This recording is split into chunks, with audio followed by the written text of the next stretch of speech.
Why is the Consumer Protection Agency bill like a basket of kittens? That's more than a riddle. It's a fact of life. I'll be right back. When you were young, did you ever have the experience of trying to carry a basket of kittens? One would pop its head up and try to crawl over the side of the basket, and while you were pushing him back down, another one would pop up on the other side of the basket, and it seemed there were more heads than you had hands. Well, government programs or proposals for such programs are like that. Legislation is introduced in Congress by those who think all answers must come from government.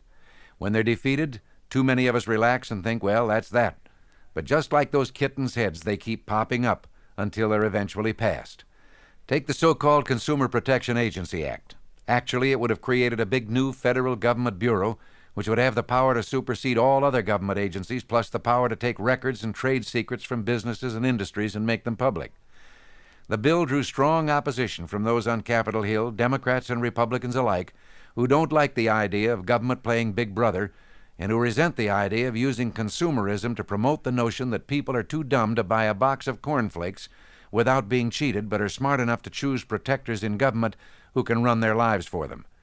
The professional consumerists are really elitists who think they know better than you do what's good for you. They fought hard for this bill, accusing its opponents of being against any kind of consumer protection, which, of course, wasn't true. Those congressmen who believe that you can make your own decisions decided to filibuster the bill. Now, the filibuster is a parliamentary tradition in the U.S. Senate. It's the process of taking and holding the floor for debate until you've talked a bill to death. Those on the other side may try 3 times to vote for cloture. That is, a vote to cut off debate and end the filibuster. Now, that's traditional. But in the case of the so-called Consumer Protection Bill, cloture was defeated 3 times, and then, in an unprecedented break with tradition, they tried a 4th time and failed. But don't start a celebration. Like that basket of kittens, this one will pop up again soon, maybe under a new title or even as an amendment to some necessary piece of legislation that everyone supports. It's a shame that Congress will have to go round and round again in this nonsense, and it is nonsense. But much worse, it's as big a threat to our free economy as anything that's been proposed. Congress has the authority to change policies governing the practices of federal departments and agencies which have responsibility for protecting consumers. If there are shortcomings in these agencies, Congress can correct them.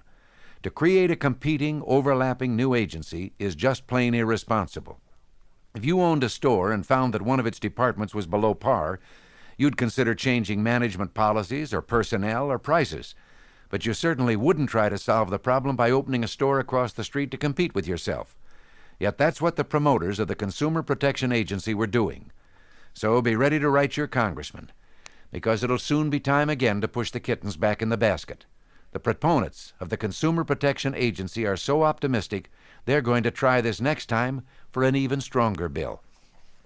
This is Ronald Reagan. Thanks for listening. Bad legislation keeps coming back like a song, only with a new title. I'll be right back. When bad legislation is defeated in Congress, it has a way of coming back again the next year, usually repackaged with a new name and maybe some new trimmings. One such bill is last year's Consumer Protection Agency Act, which has been reincarnated this year as the Agency for Consumer Advocacy. Well, neither the old version nor the new one, Senate Bill 200, bode well for you as a consumer. If the bill should become law, the so-called Agency for Consumer Advocacy would cut across the jurisdictions of several federal agencies which already are supposed to look out for the consumer's interests. Agencies such as the Federal Trade Commission, the Federal Drug Administration, the Interstate Commerce Commission. In a show of redundancy, the new consumer agency could testify at other agencies' public hearings supposedly representing the consumer's viewpoint. But who is to determine what that viewpoint is when there are more than 200 million American consumers? The answer, of course, is that the bureaucrats of the proposed Agency for Consumer Advocacy will equate their own opinions with those of all consumers. Their opinions thus become yours, whether it's true or not. Now, if the consumer watchdog job of various existing federal agencies isn't being performed properly, Congress has it within its power to change the laws governing them, to improve them. But does it make sense to set up a competing federal agency with the huge new bureaucracy it'll spawn? There are some other disconcerting aspects of the consumer agency as it's been proposed. One of its duties would be to monitor the cost and quality of the goods we buy. It's odd, though, that the actions of organized labor, which have a direct bearing on both price and quality, are specifically exempted from the act. Odd but not surprising, considering the heavy political debt many congressmen owe to organized labor for its campaign generosity toward them. Another feature of the act is like a page straight out of Orwell's 1984. The Agency for Consumer Advocacy could, if created, demand from private businesses confidential information, including trade secrets, and could make it public. Think for a moment what that provision will do to the development of new products. Is there a huge public groundswell of support for this bill that's prompting Nader, Senators Javits, Ribicoff, Percy, and others to plug for it? On the contrary, according to a recently published survey by Opinion Research Corporation, which found 75% of the people are opposed to efforts to create such a consumer agency. Only some 13% said they would favor the agency, but more than half of these changed their minds when it was revealed that it would cost $60 million in tax dollars to operate the consumer agency for its first 3 years.